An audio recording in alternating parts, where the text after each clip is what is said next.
वकील महिला मित्र को गोली मारने का ये पूरा मामला है। गोली मारकर युवक ने खुद भी सुसाइड कर लिया था। युवक के परिजनों ने अब महिला वकील पर आरोप लगाए हैं। अफेयर के चलते शादी तुड़वाने का आरोप महिला वकील के ऊपर लगाया गया है। मृतक के परिजनों ने कहा कि बेटा सुसाइड नहीं कर सकता। वकील को बॉयफ्रेंड करण गुर्जर ने गोली मारी थी। महिला वकील का मेडिकल अस्पताल में इलाज जारी है। बॉयफ्रेंड करण गुर्जर ने महिला वकील को गोली मारी और ये समझकर उसने खुद को भी गोली मार ली थी कि महिला वकील, उसकी जो दोस्त है, वो मर गई है। लेकिन इस घटना में करण की मृत्यु हो गई, लेकिन महिला वकील गंभीर हालत में मेडिकल कॉलेज में जिसका इलाज किया गया है। कल महिला वकील ने भी स्टेटमेंट दिया था कि दोनों के बीच में कहा सुनी हुई थी, गुस्से में था करण और उसने गोली चला दी। लेकिन अब मृतक के परिवारजनों ने एक बड़ा स्टेटमेंट दे दिया है। उन्होंने कहा कि अफेयर का ये पूरा मामला था और महिला वकील, करण की जो दोस्त थी महिला वकील, अफेयर का मामला था, वो शादी तुड़वाना चाहती थी और उनका बेटा सुसाइड नहीं कर सकता है। तो एक अलग ही एंगल इसमें आ गया है। अब ये पूरा कार्रवाई का विषय हो गया। हालांकि पुलिस कल ही इस मामले को सुलझाने की कोशिश कर रही है, इसलिए स्टेटमेंट भी लिया गया था महिला वकील का। ज्यादा और जानकारी के साथ संवाददाता ओम प्रकाश इस खबर पर जुड़ चुके हैं। ओम प्रकाश, अब ये तो मामला किसी और ही दिशा में चला गया। देखिए, परिजनों के गंभीर आरोप है। इस आधार पर पुलिस को भी अपनी जांच का एंगल बदलना पड़ेगा, क्योंकि परिजनों का कहना है कि जो महिला वकील है उन्होंने इस पर कई तरह के दबाव बनाए थे और वो परेशान था। करीब 8 साल बड़ी इनसे बताई जा रही है और ये 22 वर्षीय युवक ने आवेश में आकर सुसाइड करने की जो बात कह रही है, उससे अब परिजन इनकार कर रहे हैं। परिजनों का साफ तौर पर कहना है कि मेरा बेटा सुसाइड नहीं कर सकता है। किसी न किसी की साजिश इसमें जो है सामने आ रही है। महिला मित्र के साथ ये एक स्कूटी पे गए थे और आखिर ऐसी क्या बात रही कि उसने गोली मारी और इसने सुसाइड कर लिया। इस तरह की जो बातें आ रही, उसके बाद अब परिजनों का भी दर्द छलका है। उनके बयान भी अब सामने आने लगे हैं और वो मांग कर रहे हैं कि इस मामले में पूरी तरह से जांच की जाए। बताया जा रहा है कुछ महीनों पहले ही इनकी शादी हुई थी, उसके बाद से ये दबाव बना रही थी महिला वकील और उसके बाद में इन्होंने तलाक भी करवाया था। 5 दिन पहले तलाक करवाने का दस्तावेज भी परिजन जो है पेश कर रहे हैं और पूरी तरह से जांच करने की मांग कर रहे हैं। 2 दिन पहले दिल दहलाने वाली वारदात सामने आई थी कि 22 वर्षीय युवक ने बताया गया था कि अपने महिला मित्र को जो गोली मार दी थी और उसके बाद में खुद को गोली मारकर सुसाइड कर लिया था। हालांकि युवक की तो मौत हो गई, लेकिन महिला वकील का फिलहाल इलाज जारी है, ऑपरेशन कर दिया गया है। उनके भी बयान सामने आए थे, लेकिन अब जो है पीड़ित परिजनों के दर्द छलकने लगे हैं और कहा जा सकता है कि अब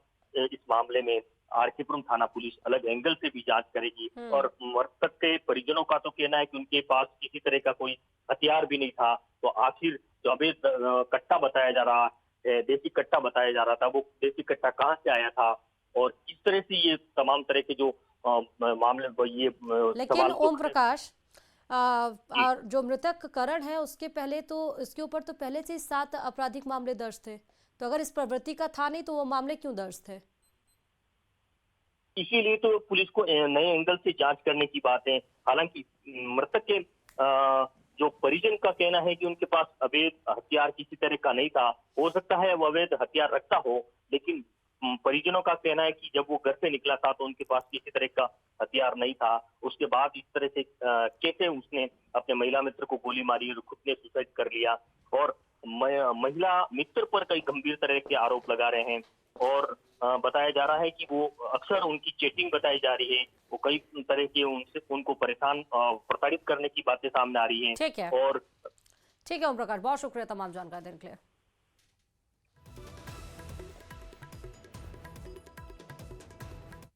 और चलिए बात कोटा से खबर की करते हैं, जहां दिल्ली मुंबई एक्सप्रेसवे पर सड़क हादसे में एक ही परिवार के 4 लोगों की मौत हो गई। इस मामले को लेकर कोटा के सोनी समाज के लोग मोर्चरी पहुंचे और परिवारजनों को ढांढस भी बधाया। सराफा मार्केट के सोनी समाज के पदाधिकारियों ने घायलों से भी मुलाकात की और डॉक्टर से उनके स्वास्थ्य की जानकारी ली। हादसे के बाद दिल दहला देने वाली तस्वीरें भी सामने आई। हादसे में 4 लोगों की दर्दनाक मौत हो गई, जबकि करीब 1 दर्जन लोग घायल हो गए, जिनमें से 6 लोगों की हालत गंभीर बताई जा रही है। हादसे के बाद मिनी बस पूरी तरह से क्षतिग्रस्त हो गई और सड़क पर कोहराम मच गया।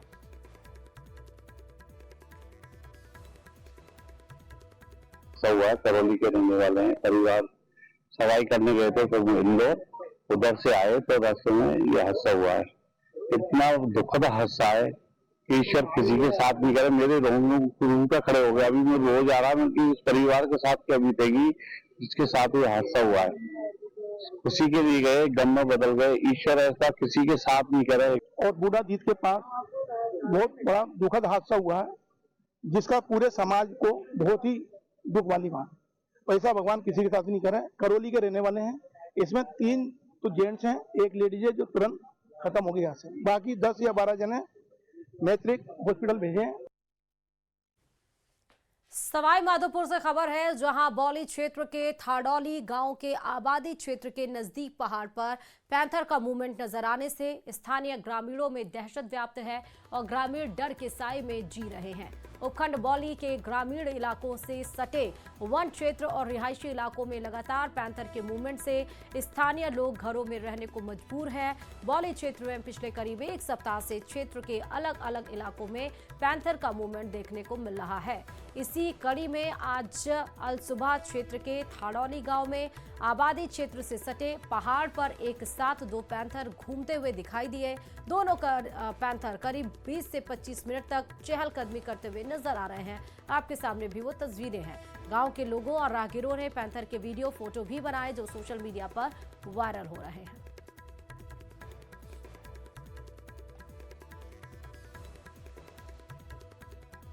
ग्राम पंचायत थाडौली के पहाड़ पर जो ये पैंथर आए दिन नुकसान बता रहा है। गौ माता की हत्या, भेड़ बकरी को आबादी के अंदर नीचे पहाड़ से नीचे उतर रहा है।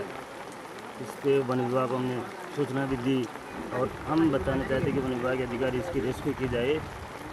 ये आए दिन किसी गरीब परिवार को कुछ भी आशा हो सकता है। सरपंच ग्राम पंचायत थाडौली, सरपंच प्रतिनिधि धरतीराज गुजर। खबर जैसलमेर के बासनपीर से है। बासनपीर में दोनों छतरियां बनकर तैयार हो चुकी हैं। 4 दिनों से युद्ध स्तर पर चल रहा था ये काम। बीजेपी एमएलए प्रतापपुरी का संकल्प पूरा हो चुका है। काम पूरा होने पर जय श्री राम के नारे भी लगाए गए। विधायक प्रतापपुरी ने छतरियों का जायजा लिया और 2 दिन से लगभग ये जब से मसला ये शुरू हुआ है तब से प्रतापपुरी वहीं पर डटे हुए हैं।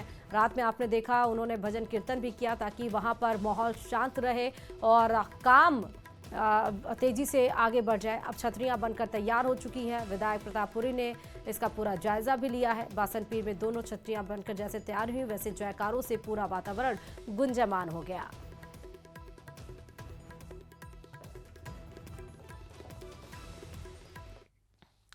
अजमेर की सिविल लाइन थाना पुलिस ने सहदेव हत्याकांड मामले में एक और आरोपी को गिरफ्तार किया है। आरोपी मर्डर के समय मौके पर मौजूद था और सहदेव का चाचा ससुर है। पुलिस के अनुसार सहदेव का अजमेर बस स्टैंड से किडनैप किया गया और पीट कर हत्या कर दी गई थी।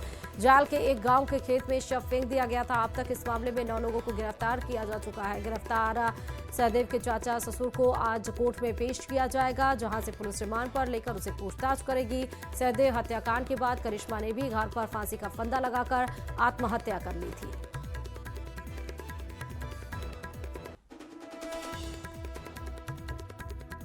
25 को सहदेव हत्याकांड का जो होता उस प्रकरण के अंदर बस स्टैंड अजमेर से अपहरण करके ले गए थे और वहाँ जाकर के जायल के पास में उसकी नरसंग हत्या कर दी गई थी। उसमें एक आरोपी जो था, जो हत्या के टाइम में वहाँ मौजूद था और जिसने उसके साथ मारपीट की थी। कांग्रेस नेता प्रताप सिंह खाचरियावास ने केंद्र सरकार और जांच एजेंसियों पर बड़ा हमला बोला। खाचरियावास ने कहा कि ईडी ने हाल ही में उनके आवास पर छापा मारा, लेकिन अब तक ये नहीं बताया गया कि घर से मिला क्या। ईडी को बताना चाहिए कि मेरे घर से क्या मिला। आप भी सुनिए क्या बोला है प्रताप सिंह खाचरियावास ने।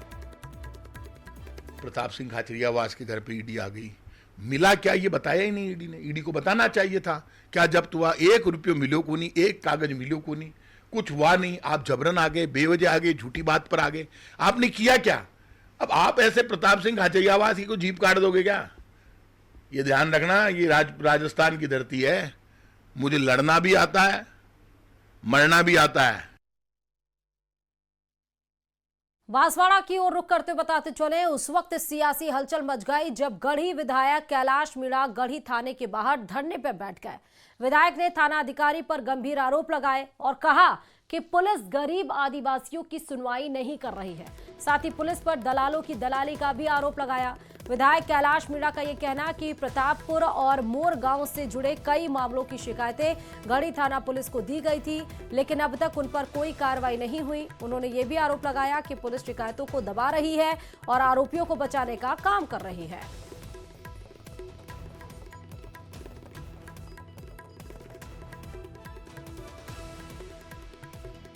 केंद्रीय संस्कृति एवं पर्यटन मंत्री गजेंद्र सिंह शेखावत ने जोधपुर में मीडिया से बातचीत करते हुए कहा कि जोधपुर के खिलाड़ियों ने अंतर्राष्ट्रीय स्तर पर देश का नाम रोशन किया है। उन्होंने ये भी बताया कि बुल्गारिया में आयोजित वर्ल्ड कप प्रतियोगिता में जोधपुर के खिलाड़ियों ने न केवल राजस्थान बल्कि पूरे भारत को गौरवान्वित किया है। शेखावत ने इन खिलाड़ियों को बधाई देते हुए उनके उज्जवल भविष्य की कामना की है।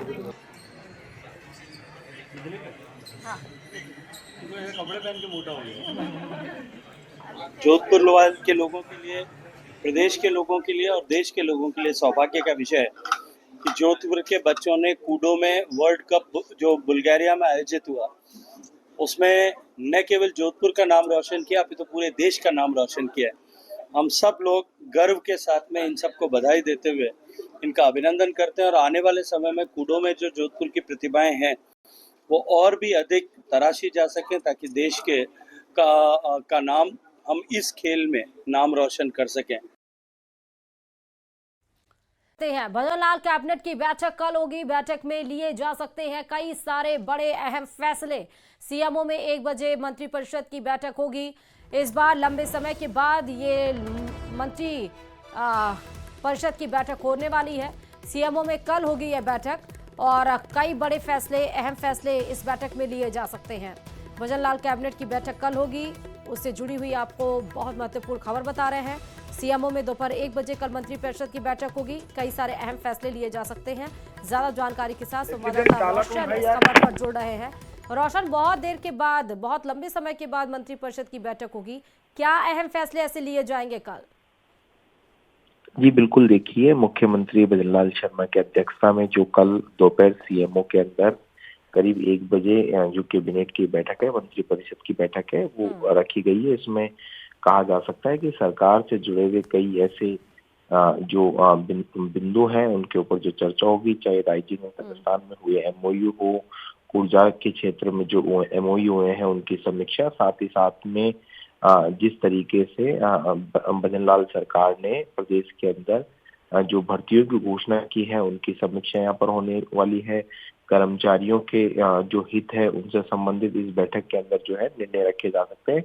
कुल मिला के कहा जा सकता है कि जो भजनलाल जो सरकार है वो प्रदेश हित के अंदर, प्रदेश की जनता के हित के अंदर कई जो अहम और बड़े जो फैसले हैं वो लेगी।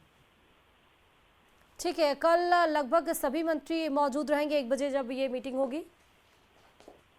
जी बिल्कुल, देखिए कि जो बैठक ये जो प्रस्तावित है इसके अंदर जो सभी जो मंत्री हैं वो इसके अंदर शामिल जो होंगे। तमाम जो मंत्रियों की मौजूदगी में मुख्यमंत्री भजनलाल शर्मा इस बैठक की अध्यक्षता यहाँ पर जो करेंगे, उसके अंदर देखना ये होगा। रोशन बहुत शुक्रिया। राजधानी जयपुर से यह भी खबर है, रामगंज थाना क्षेत्र में रविवार रात उस वक्त माहौल तनावपूर्ण हो गया जब बाबू का टीबा इलाके में एक धार्मिक आयोजन के दौरान 2 गुटों में पथराव हो गया। घटना की शुरुआत एक महिला पर की गई आपत्तिजनक टिप्पणी से हुई, जिसके बाद दोनों पक्ष आमने सामने आ गए। देखते ही देखते मामला हिंसा में बदल गया। घटना के दौरान दोनों गुटों के बीच जमकर पत्थरबाजी हुई, जिसमें 2 से 3 लोग चोटिल होने की सूचना भी आई है। वहीं घरों के बाहर खड़ी कई गाड़ियों के शीशे टूट गए, जिससे इलाके में दहशत का माहौल बन गया। सूचना मिलते ही रामगंज थाना पुलिस मौके पर पहुंची, स्थिति को काबू में किया। पुलिस ने त्वरित कार्रवाई करते हुए दोनों पक्षों के 11 लोगों को गिरफ्तार किया।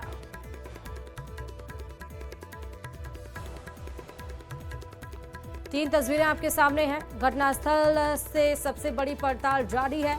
बाबू का टीबा इलाके में तनावपूर्ण शांति हो गई। एक महिला धार्मिक आयोजन था और दोनों गुटों के बीच में पथराव हो गया। एक महिला पर आपत्तिजनक टिप्पणी इसमें की गई थी। उसके बाद से 2 पक्ष आमने सामने हो गए थे। पुलिस ने 10 लोगों को गिरफ्तार किया है। इस मामले में माहौल बिगाड़ने वालों पर सख्त से सख्त कार्रवाई की मांग की गई है। कई सारी गाड़ियां जो वहां खड़ी थी उनके शीशे टूट गए, काफी नुकसान वहां पर हुआ है। पुलिस जाब्ता अभी भी तैनात है। आप देखिए, अभी फिलहाल स्थिति शांतिपूर्ण है। धार्मिक आयोजन था। टकराव, पत्थरबाजी और तनाव की 4 तस्वीरें आप देखिए। जयपुर के रामगंज में तनाव की स्थिति आज सुबह आप देखिए, पुलिस तब भी वहां पर डिप्यूट की गई है ताकि फिर से परिस्थिति अब तनावपूर्ण ना हो जाए, शांतिपूर्ण रहे। दूसरा ये कि महिला पर कमेंट का आरोप लगाया गया है। धार्मिक आयोजन था, महिला के ऊपर आपत्तिजनक टिप्पणी हुई, उसके बाद तनावपूर्ण माहौल हो गया। 2 समुदाय के बीच पत्थरबाजी की तस्वीरें। इलाके में पुलिस फोर्स तैनात है। रामगंज थाना क्षेत्र का बाबू का टीबा का वो इलाका जहां पर देर रात घटनाक्रम हुआ, ग्राउंड जीरो पर हम मौजूद हैं। यही वो जगह है जहां से पूरा विवाद उपजा था। यहाँ पर बताया जा रहा है एक महिला के ऊपर टिप्पणी की गई थी, उसके बाद में 2 पक्ष आमने सामने हुए, पथराव हुआ। सारी घटनाक्रम के बाद में आप देख सकते हैं कि ग्राउंड जीरो पर यहाँ पर पुलिस ने विशेष जाब्ता जो है मुस्तैद कर दिया है। तमाम लोगों को यहाँ पर लगा दिया गया है। आसपास के जो गवाह हैं, जो बाकायदा चश्मदीद रहे, उन लोगों का जो पुलिस है मौका तस्दीक करने के लिए पहुंची हुई है। गवाहों के नाम, उनकी जानकारी ले रहे हैं। कुछ स्थानीय लोग यहाँ पर मौजूद हैं। आप सर यहाँ थे कल, क्या पूरा घटनाक्रम हुआ था? हाँ, हम सामने से देख रहे थे। हम सामने से देख रहे थे, हमारा मकान है। जी। साइड ही थोड़ा झगड़ा हुआ था यहाँ तक। जी। ये जो भी था मतलब इनका घरेलू मामला था। इधर उधर लेडीज गई हुई थी तो छेड़छाड़ के चक्कर में झगड़ा हुआ है। पथराव हो गया था। खतरा हुआ है। यही घटना देख रहे थे हम तो सामने। अब कैसे हैं यहाँ स्थिति? अब थोड़ा बहुत ठीक है, पुलिस वगैरह सब यहाँ पर है मौजूद। जी ठीक है। उनके बच्चों को लेके गए हैं एक बार, वो अच्छे से आपको बयान देंगे। नहीं, अभी हुआ कि आप यहाँ स्थानीय नहीं हो? मैं स्थानीय नहीं था, मैं यहाँ था नहीं बिल्कुल भी। मुझे कोई आइडिया नहीं है। मैं तो बुआ का लड़के को यहाँ पर लेके गए हैं। जी किराए देने से। जी। बहुत से लोग हैं जिनकी गिरफ्तारियां हुई हैं। आपके घर से लोगों को उठाया? मेरे पति को उठाया। क्या मालूम, लेके गए, बोले चलो थाने चलो। थाने नहीं, किसी ने पथराव नहीं किया। हम लोग तो कमरे में बैठे हुए थे। हम लोग कमरे में बैठे, गेट बंद कर लिया। चेक करिए।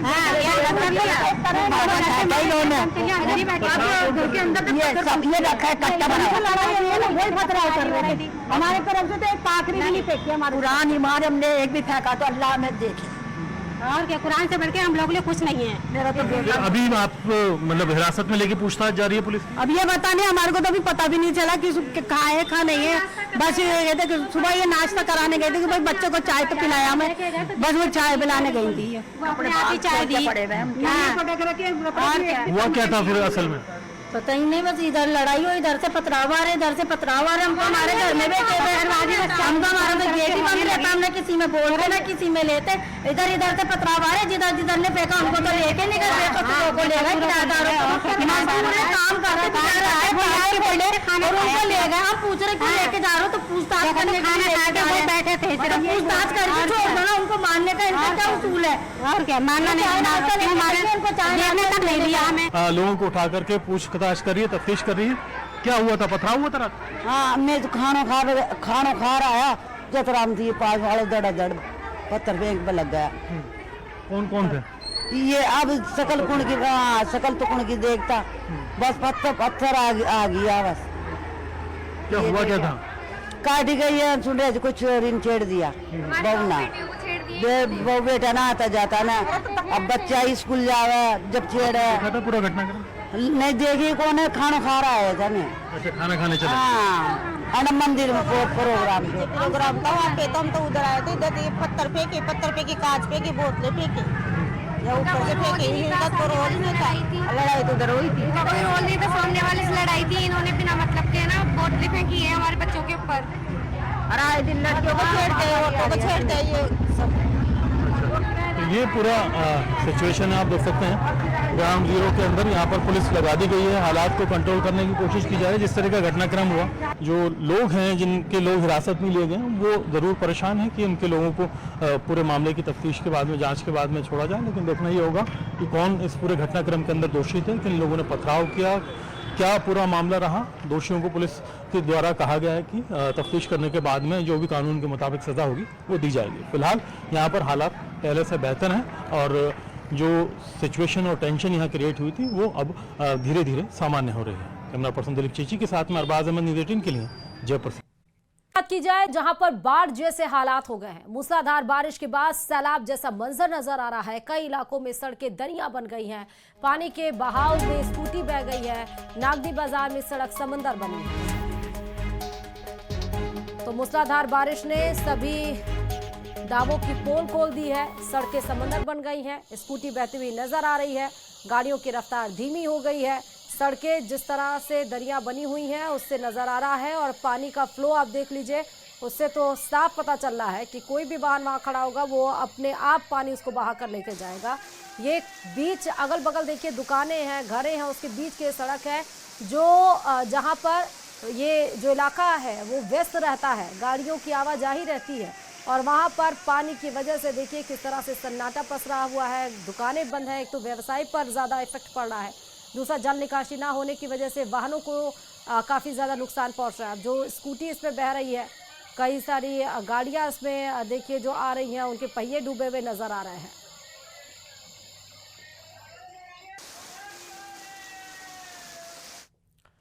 पर दौसा सड़क मार्ग के गोलाकाबास में सड़क के दोनों ओर बेतरीके से खड़े वाहन और ठेले लगाने की वजह से परेशानी के कारण बनते जा रहे हैं, जिससे आए दिन जाम का सामना करना पड़ता है। जाम की स्थिति आप देख सकते हैं, गाड़ियां रेंगती हुई नजर आ रही हैं। व्यापारी मांगेलाल शर्मा ने बताया दोनों ओर अतिक्रमण करने से दोपहिया और बड़े वाहन चालक को परेशानी का सामना करना पड़ता है। सड़क के दोनों ओर खड़े दोपहिया और चार पहिया वाहन लोगों को परेशानी पैदा कर रहे हैं।